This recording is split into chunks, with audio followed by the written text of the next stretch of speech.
new Fairline F-Line. What is a kind of boat? Sits below the Targa range in the Fairline range and opens up a whole new segment of the market for us. What kind of accommodation this Fairline offers? So we have a mid cabin, crawl-in cabin with good space, good storage, and 1 meter height between the mattress and the ceiling, so it's not too claustrophobic down there. And then we have a berth in the bow of the boat with a high-low table and an extra cushion, opening up a big wide double bed in the front. Tell us about how does she behave on the water, how sporty she is. F-Line has a hull design from J&J.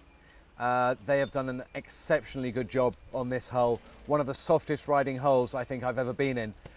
And that's against a backdrop of this thing doing 47 knots out of the box. So that's no real testing, no real tweaking, no real engineering sea trials yet.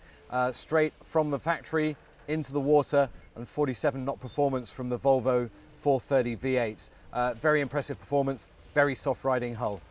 So the boat being a day boat is all about connection to the water. So on the model that we've been testing here, we have our drop-down transom. So the whole transom area at the touch of a button folds down flat and elongates your deck space by almost a meter.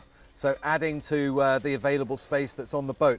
Now that transom doesn't go down into the water. It's not a high-low platform. It just extends your deck space. If you order the boat without the fold-down transom, then you have an open transom on the boat. Again, you still get that connection to the water.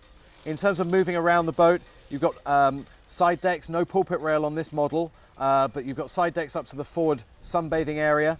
And inside the cockpit, we have bench seating, one facing forward, one facing back, which convert into a large sunbed just ahead of the you could call it the wet bar, we would call it the galley, because that's where all of your sink, your griddle, your fridge, your ice maker, and all of your crockery, cutlery storage sits in a central bar unit, which importantly faces aft. So when you're at the galley preparing food or drinks, you're not turning your back to your guests, you're still part of that conversation that's going on, that part of the party that's going on behind you. So.